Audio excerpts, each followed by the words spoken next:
If you're wondering what to put on the first page of your brand new journal, then I'm going to show you a really easy idea for creating a pocket page using some upcycled envelopes and collage.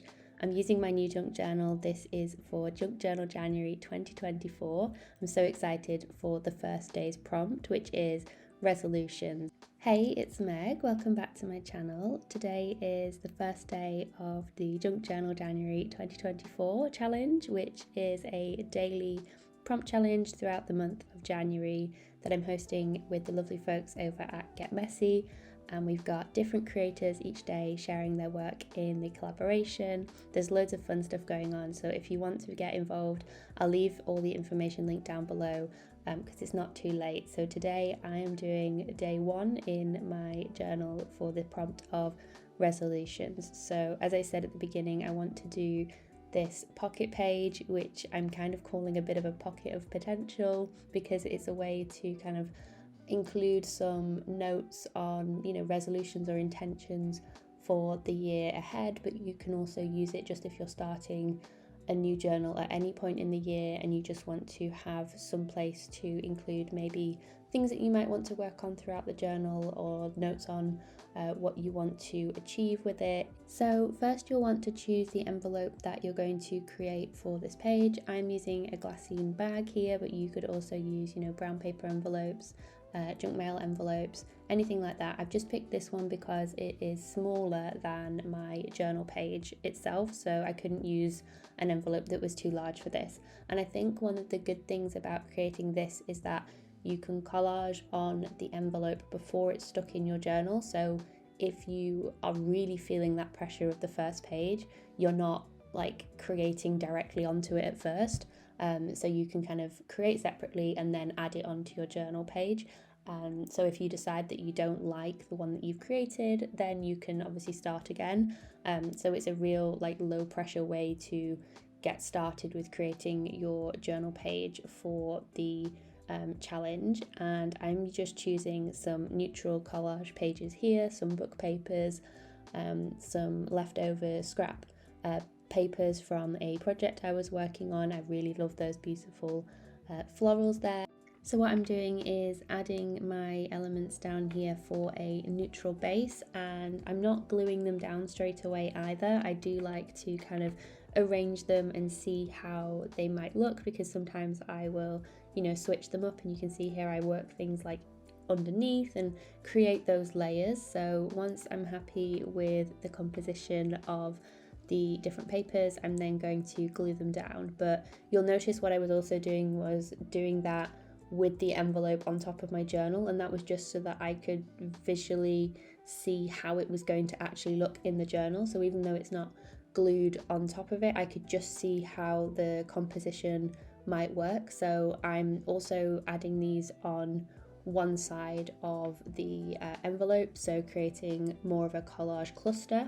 Of course, you could cover the entire envelope if you want, but with this glassine bag in particular, what I thought might be nice was to cluster the collage sort of on one side and one corner, and that way then when I tuck in my writing into the pocket, you can see through the writing and kind of have that depth and that layering within the page itself.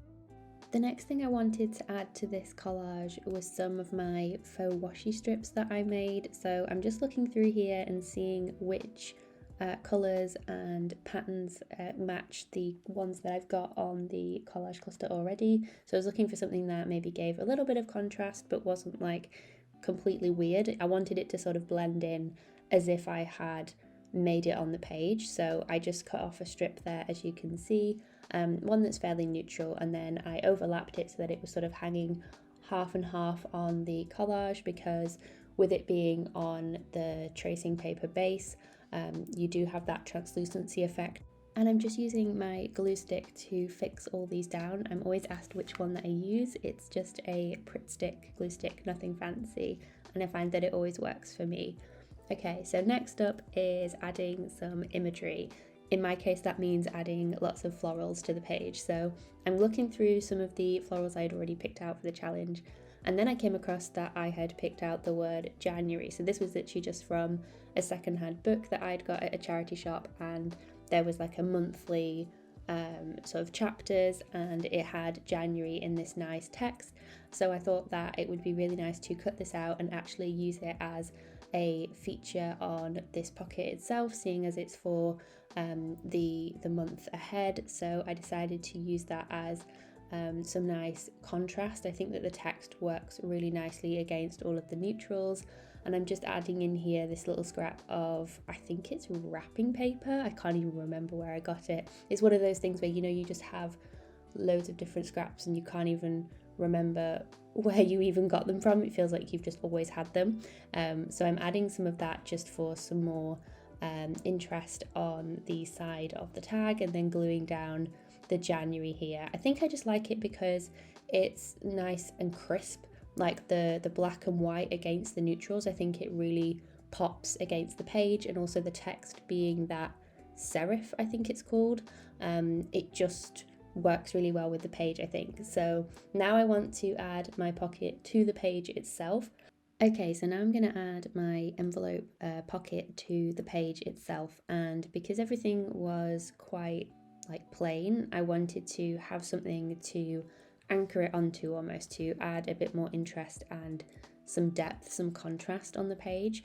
So I'm using this cutout from a magazine. It's just a floral image, and I'm using it almost as a bit of a background piece. So I think it's even upside down, so I have the right contrast underneath the envelope. So I'm not too bothered about being actually able to see the whole thing. I just wanted it there.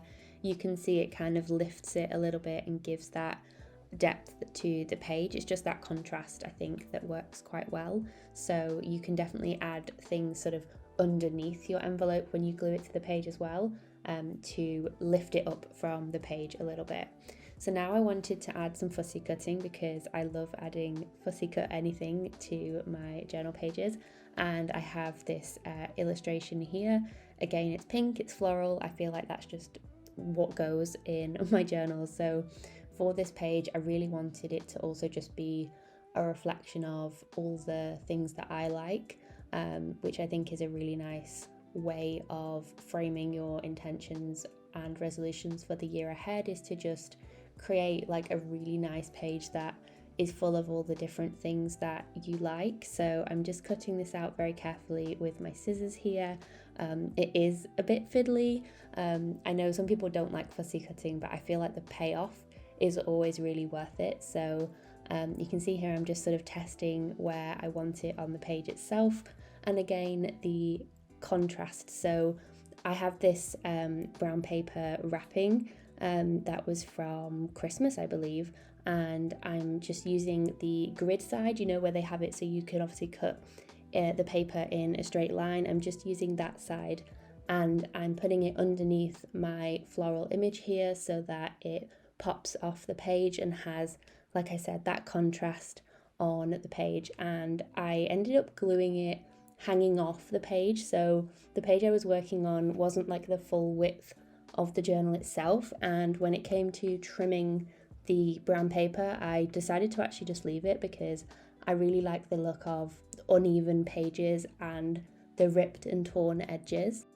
Then I'm just going in and adding some little details here. This is just with my white pen. It's a Uniball Signo. It's my absolute favourite white pen to use, and I'm just adding some little like dots and squiggles almost to the page just for some extra details. And I also added some in there with my Neocolor crayon as well, in a bit of a darker shade.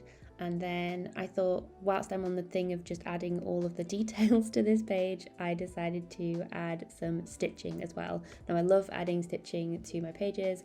It's never anything fancy, it's literally just like me stitching in a straight line. Sometimes I stitch like around the edge of a page, sometimes it's just in a straight line up, sometimes it's just crisscrosses. It's nothing fancy at all.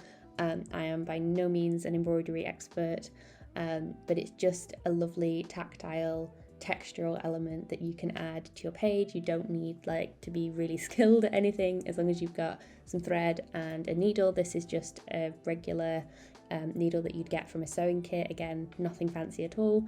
And I just added a few stitches in this sort of green, I don't know if it's slightly olive green. Again, I was just picking things that would contrast. So in terms of the colours I was using, I was thinking, how could I, pick out certain colours? So you'll see when I turn this over, there's greens in some of the papers that I've used, and adding this is just a way to kind of carry that colour across the page and add those different textural elements. So next I'm creating the sort of tip-in that's going to sit inside my pocket, and I'm just checking that this piece of pink memo paper, I think it was, would fit inside the envelope. And with a little bit of trimming, it was the perfect fit. So I left a little bit of extra there at the top. So what I wanted to do was use some collage to create a tab that I could affix to the top of the piece of paper. That way then I had something that I could easily pull the paper in and out of the pocket with. So I'm literally just taking a strip of some book paper, and I'm just eyeballing this, I'm not measuring it, so I'm just folding it in half, maybe a couple of centimeters, and then just tearing off that little strip there. And that way then I can add this to the top of my paper there, and I'm just checking to see that it's the right width for this. So as you can see there, I'm just going to leave it sort of hanging over a little bit on the paper, and that way then it gives me something to pull this out of the pocket with. So you can obviously do this however wide or narrow as you would like. And what I'm actually going to do is layer it up as well. So I'm going to use a vintage stamp here that I'm going to fold in half, and I decided to pick a bright pink one because I thought that this would be a really nice contrast for the page, and it also goes with the colour scheme here. So as you can see, I'm just sort of seeing how that would layer, and then you could glue this, but I'm literally just going to use a stapler. I find that it's just easier, it's quicker, and it's actually quite a nice effect to just have something stapled on the top of the page. I don't know what it is about it, but I really love to do that. So there's my little piece of paper that I can add into the pocket, as you can see. And then I have the tab that I can easily pull it out of the pocket with. So now it's time to add some intentions or resolutions onto this piece of paper itself. So I'm just using my Tombow pen here to write resolutions at the top. I'm just using some like nice bold hand lettering here because I figured that it would be a nice contrast when it's peeking through the glassine envelope in the journal page. And then I actually picked a Morgan Harper Nichols quote that I found on Pinterest for this page. So it was a really nice quote that I thought resonated quite well with the feeling of resolutions themselves, and just something that I wanted to remember for the year ahead. So I just decided to add that into this journal page as well. And the quote reads, "May you approach this season with gratitude and a deeply rooted hope that every day will teach you something that is an integral part of your growth," which I just thought was such a fitting quote to use on this page. So that is everything for my day one page of Junk Journal January, which is resolutions. I hope you enjoyed creating along with me. Don't forget, we've got the collaboration going on throughout the month with new artists each day. I'll leave the playlist link down below so that you can follow along each day. We'd love to have you join us. And if you do create anything throughout the month, do use the hashtag JunkJournalJanuary. I'd love to see your creations either here on YouTube or over on Instagram as well. So thank you so much for joining me for today's video. I hope you have a wonderful rest of your day, and I will see you guys in the next one. Bye guys.